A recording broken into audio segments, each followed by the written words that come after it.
industry standard, per service standard. Okay. Yeah. Across all of our contracts, it's 10 to 12. Any other questions for Shane? Bring it for what you get. Yeah, It's getting me, I'm sorry. You know, it's a motion. no, there's been no motion. Right, so I'll make a motion to approve the addendum, as Shane stated, moving to from 6 to 7%. Revenue sharing on disclosures remains the same, nothing changes there. And, but the board does get the authority to request that a member be removed, that a staff member be able to be removed. And those are the only changes that are being proposed. So I move that we approve it. Can I ask a quick question? I think it clarifies, I think it clarifies what you're saying, and I don't mean to just, so is it for 12 months that we're cost sharing? Because that would be a change, correct? Well, no. The original contract had cost sharing, it's not cost sharing, it's revenue sharing. Had the revenue sharing negotiated in for 50% went to first service, 50% went to Vista Lakes. And that is not going to change for the next 12 months of the contract. Okay.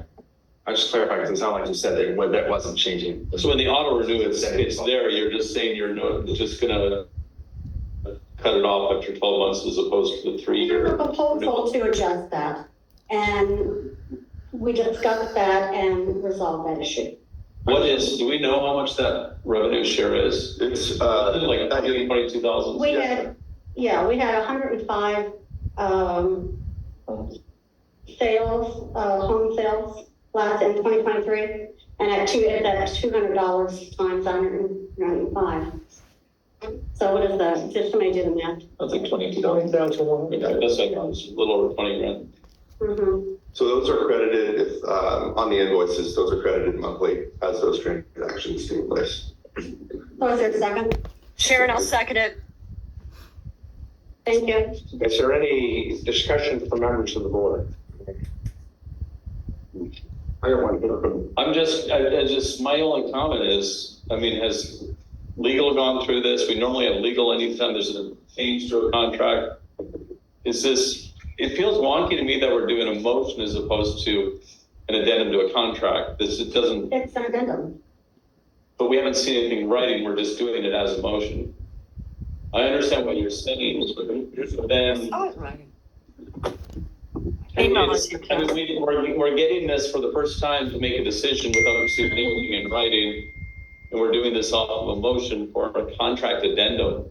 I just think it's kind of wonky. I thought It was, the contract and it been redlined and The original contract and Redline went to Sharon a while back. Send it to Brian and Kirk. But it hasn't gone. That wasn't the discussion that we had agreed to. Yeah. Right, so those three were going to bring it to the board, and that never happened. I think what we're saying is everything's the same except it's 6 to 7%. We can get rid of it. 1%, yeah. It's the same contract from a year ago. And if we don't approve it, then we are without a management company as of today. No. Well, no, there's. It's not a review. and it was sent to us. It was emailed to us. To clarify, it does auto renew, but there is a 90-day notice that I would recognize without this reaffirmed commitment. And respectfully, this isn't about the money, because it's actually that's not what it's about. It's about bringing us into a better place. But I can't subject a team without a commitment. Okay, this is ridiculous. Tim, did you see the email today? Was it today that we received the email that stated this out in writing? I don't remember seeing this in writing. Who sent that email, Laura? Was that you or Shane or who was that? Shane sent it. Shane sent it. Okay, look for an email by Shane. Do you have your laptop? Or I can resend it to you, Well, I've got a Tim. copy right now. What'd you say? They just passed out hard copies of it to us. Oh, okay. States the items that he just. But I don't have the original to compare it to. The whole thing seems wonky. It's quite honestly, it's pretty straightforward. Everybody has had access to the original contract. The only difference that this addendum says goes from 6 to 7. and give the board the ability to to request the removal of a staff member. So it actually gives us more power. It gives us more authority. I'm not even sure that's a good thing, quite frankly, because I think it puts more liability on us. We know what that 1% increase does. What's the dollar amount? We're in a cash crunch, as everyone knows. Yeah, so It might be just, yeah, great. let's say conservatively, you're at a $700,000 staffing budget, which I think is considerably less. 1% of that is $7,000. And with inflation at 3 or 4%. Minimal. You did say, Well, no, it's a percent, so it goes up and down with inflation and staff. Is there any other discussion from directors on this? Right. yeah, so you talked about there's staffing changes or staffing cost changes, I guess. Is that what did I understand that right? About, so, that's okay. Sorry. So is I'm trying to there, read this all. you mentioned that there was gonna be cost differences.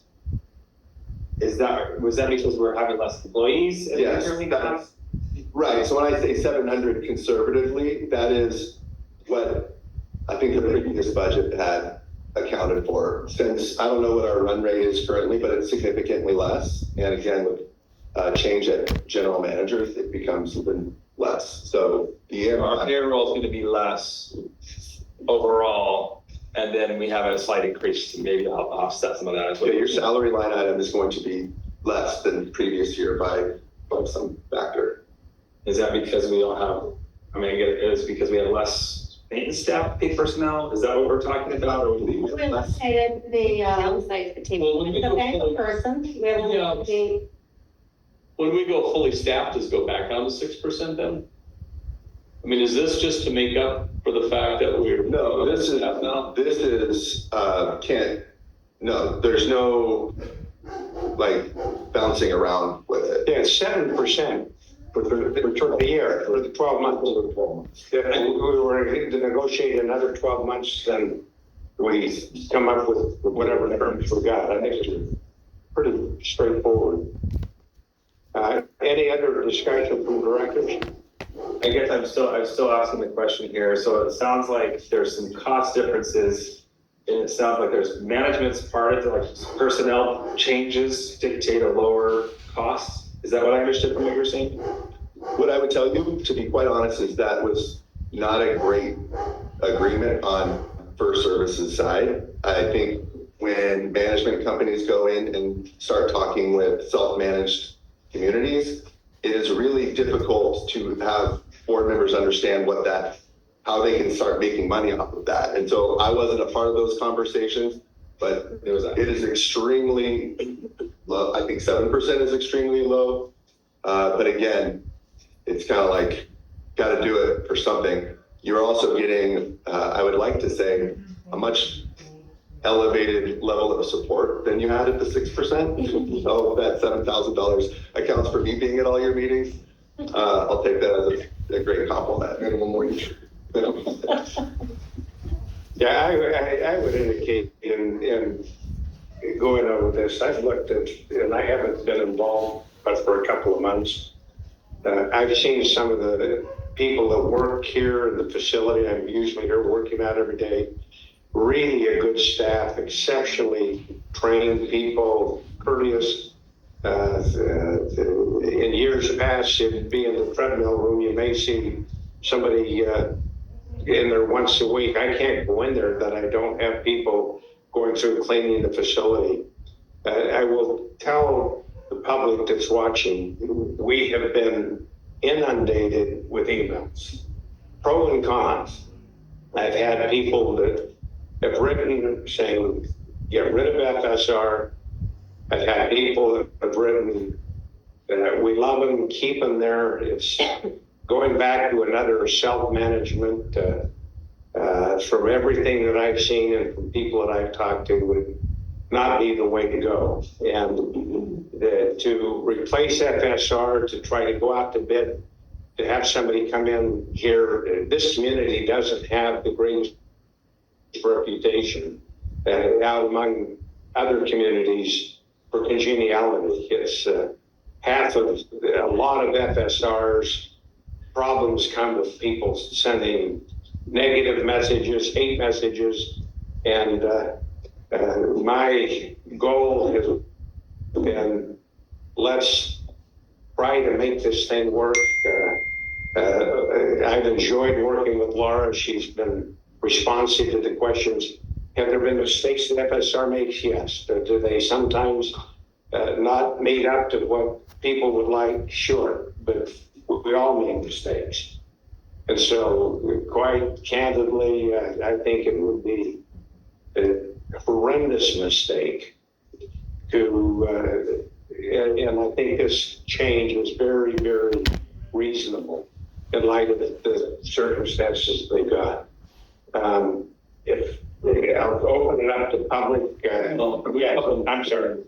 I'd like to discuss, we have been hammered, and I think it's been led by a few loud individuals about going back to self-management, and I want to talk about the problems we've had in the past.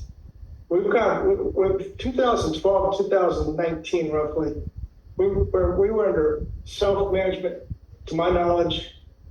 We did not raise the dues from $89 a month, which was just crazy. The CC&Rs do not give an option for inflation adjustment. They say the dues, the annual assessment shall be increased by the inflation adjustment. So the people that were self-managing were going against the CC&Rs. That money, depending on who's doing the math and how you go about it, is between $7 and $10 million that we'd have today if we kept increasing by just the rate of inflation.